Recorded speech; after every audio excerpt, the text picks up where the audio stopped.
utama, yaitu mengglorifikasi nasab Nabi untuk mengkooptasi, untuk melumpuhkan dan untuk melemahkan perjuangan umat Islam di Nusantara. Karena tahu bahwa Ahlussunnah wal Jamaah di Nusantara yang kemudian bermetamorfosis setelah berdirinya NU menjadi Ahlussunnah wal Jamaah Nahdiyah, yang sebenarnya Ahlussunnah wal Jamaah itu tidak hanya di NU saja tetapi juga di Muhammadiyah, itu sebenarnya punya suatu doktrin, punya suatu ajaran memuliakan keturunan Nabi.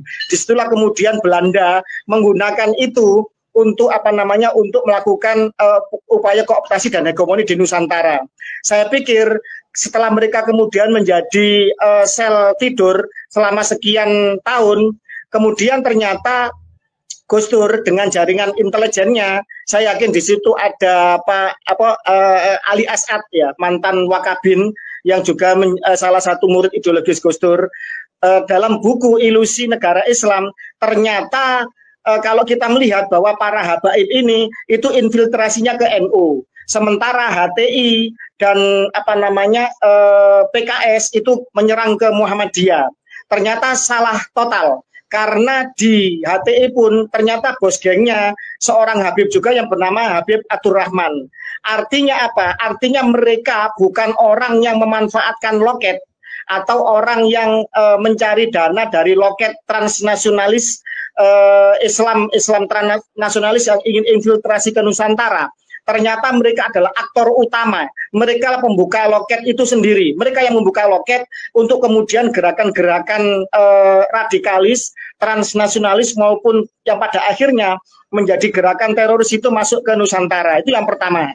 Jadi kenapa kok saya katakan judul di dalam tulisan itu adalah sangat berbahaya. Pertama, saya tidak menyoroti Muhammadiyah. Nanti Muhammadiyah biar dikupas oleh Bung Rifki, karena Bung Rifki sangat dekat dengan keluarga besar Muhammadiyah. Saya sama Gus Fuad dari keluarga Wonokromo, dari keluarga Jogja, banyak keluarga kita yang bukan hanya menjadi pengikut Muhammadiyah, tetapi pentolan-pentolan Muhammadiyah. Bahkan banyak Gus Fuad itu adalah guru dari kiai-kiai NU sekaligus juga guru dari kiai-kiai Muhammadiyah. Terkenalah bagaimana kiai-kiai Wonokromo Jogja. Hampir semua kiai-kiai besar NU dan Muhammadiyah berguru kepada datuknya Gus Fuad, keluarga Gus Fuad yang di Wonokromo. Sebagai keluarga Jogja asli yang melahirkan tradisi Nahdiyin dan tradisi Muhammadiyah ala Jogja, poros Jogja, begitu ya. Saya tidak menyoroti masalah di Muhammadiyah, bagaimana HTI, bagaimana PKS infiltrasi ke mereka. Yang saya soroti adalah di dalam Nahdiyin. Karena apa? Mutlak hari ini yang masih teracuni, yang masih terokoptasi, masih tertipu adalah orang-orang Nahdiyin, di mana kultur penghormatan kepada Sadah, kepada Sayyid, kepada Syarif, kepada cucu Nabi itu terjadi di dalam Nahdiyin dengan sangat kuatnya doktrin itu, sehingga kemudian residu dari penjajahan kolonial itu masih melekat di dalam penghormatan keluarga besar NU hingga saat ini. Memang menjadi sel tidur. Habaib hanya penting, terutama di kala zaman Orde Baru, itu di zaman di zaman Orde Baru itu hanya penting di masyarakat Betawi.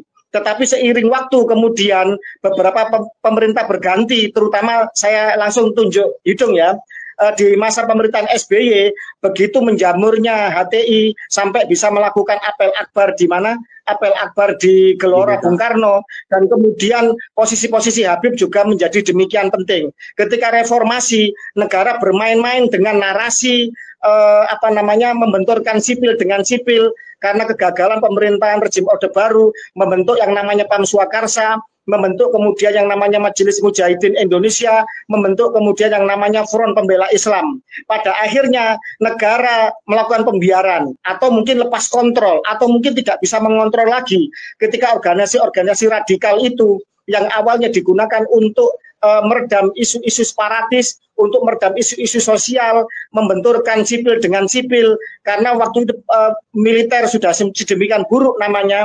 Saya tidak menyebut nama ya, beberapa pejabat militer, mungkin Panglima TNI pada saat itu terlibat, di mana pendirian FPI adalah dari campur tangan beliau. Banyaklah rekam jejak, banyaklah kesaksian mengatakan bahwa itu adalah bagian dari permainan negara. Tetapi negara menjadi kecolongan, negara kemudian menjadi abai, menjadi lalai, sehingga kemudian mereka menjadi semakin kuat, dan semakin pandai untuk mencari dana, semakin pandai untuk memanfaatkan dan menggalang massa, dan semakin luas jaringannya hingga ke jaringan Islam transnasionalis. Tidak heran kemudian ketika FPI, imam besarnya, imam jumbo, imam ungil, si Pak Rizik Syihab itu di dalam suatu demonstrasi, suatu orasi di tengah-tengah massa di tengah teriknya Jakarta, lantang mengatakan bahwa mendukung gerakan ISIS, bahkan mengancam bahwa aparatur negara, TNI, Polri akan banjir darah, akan disembelih dan lain sebagainya. Semacam itulah kurang lebih. Karena pada saat itu begitu kuatnya posisi ISIS dan Jabhat Nusra di Suriah dan Irak. Karena itulah kemudian infiltrasi dari Yamani, saya tidak mengatakan Yamani terlalu luas, Hadrami, baik itu oleh Ba'alwi maupun non Ba'alwi, yang kemudian membagi tugas, yang kemudian residunya di zaman kolonial Belanda, sebagian masuk menyerang ke infiltrasi ke NU, sebagian infiltrasi ke Muhammadiyah, dua sayap ormas terbesar Islam kita, yang dengannya NKRI tetap jaya dan tetap utuh karena adanya Muhammadiyah dan ada NU. Maka ini kemudian seolah-olah menjadi momentum yang sangat berbahaya pada akhir-akhir ini. Dan kemudian ternyata setelah Muhammadiyah melakukan reposisi di zaman Kiai Abdul Munir Mulkhan kalau tidak salah, dan ketua-ketua Muhammadiyah selanjutnya melakukan reposisi, melakukan autokritik, membentengi Muhammadiyah dari pengaruh mereka, cukup berhasil.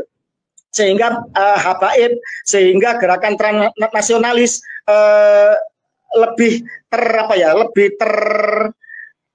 teramputasi dari infiltrasi ke Muhammadiyah, tetapi tidak dengan NU. Di NU semakin lama tidak semakin cerdas, semakin lama tidak semakin pandai, semakin lama tidak semakin peka dan waspada di dalam menganalisis dan mengantisipasi gerakan transnasionalis yang dibawa oleh orang-orang Hadrami ke dalam dirinya, yang tentu saja ini masih menggunakan cara-cara lama, cara-cara bodoh, cara-cara pembodohan, yaitu perbudakan spiritual, ujung-ujungnya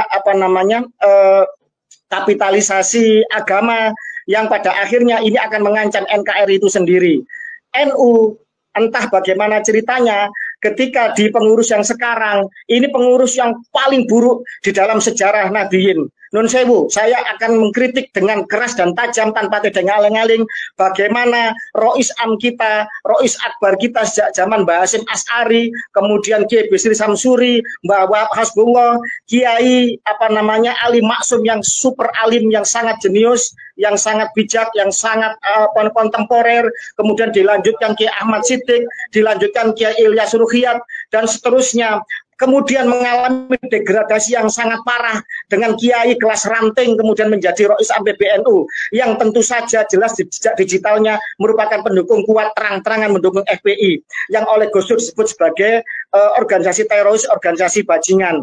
Kok bisa PBNU itu kebobolan Rois Am-nya itu oleh orang-orang yang pernah mendukung FPI, yang secara ideologis diametral berhadapan dengan Kiai Haji Abdurrahman Wahid. Itu yang pertama.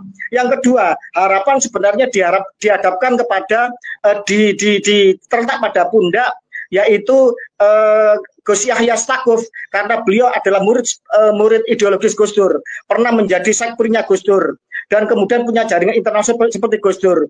Namun ternyata ketika Rois Am kebobolan, ketua Ketum atau ketua Tanfidiyah itu juga seolah tidak berdaya di dalam mengantisipasi hal tersebut, di dalam kemudian melakukan amputasi atau melakukan lokalisir kewaspadaan terhadap infiltrasi ini, sehingga kemudian pengurus PBNU yang sekarang adalah pengurus PBNU yang paling fatal, yang paling parah di dalam sejarah PBNU, yang paling buruk kualitasnya, ketika kemudian 9 oknum habaib bisa bertengger di dalam posisi-posisi penting di dalam struktur kepengurusan PBNU kita. Saya patut katakan bahwa ini ketika PBNU pada akhirnya keracunan, maka Nusantara tidak baik-baik saja, maka NR tidak baik-baik saja, karena dua tulang punggung dari negara ini adalah NU dan Muhammadiyah. Mereka adalah dua ormas terbesar dari agama mayoritas, yaitu Islam. Ketika agama mayoritas keracunan, maka negara itu tidak baik-baik saja. Apalagi ormas terbesarnya itu keracunan, dihinggapi oleh parasit-parasit, maka ini akan sangat berbahaya di dalam kehidupan perikebangsaan kita.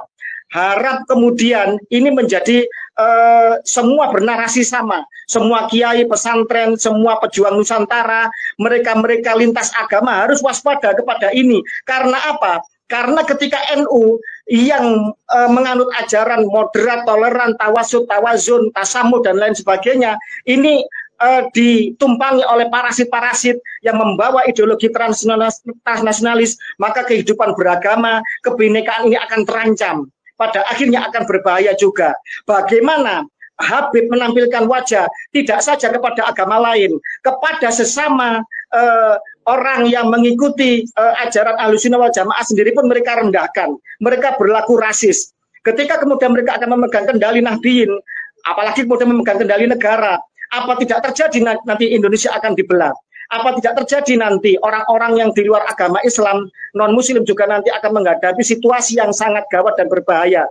Bagaimana persekusi di hari-hari besar agama lain itu dilakukan oleh kelompok mereka melalui organ yang bernama Front Pembela Islam? Bagaimana kemudian orang memakai atribut-atribut ketika agama lain itu kemudian juga dipersekusi? Ini fakta nyata. Bagaimana kemudian mereka mengecam Rianto, seorang banser yang gugur syahid melaksanakan perintah Nabi untuk menjaga kerukunan, kedamaian, moderasi agama Islam.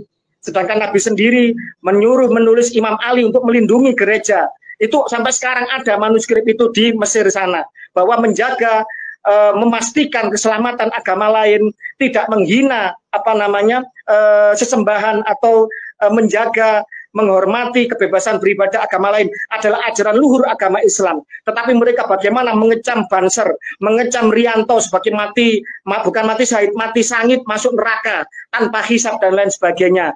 Ini sangat berbahaya. Maka PBNU kalau tidak segera sadar, ini sangat-sangat berbahaya.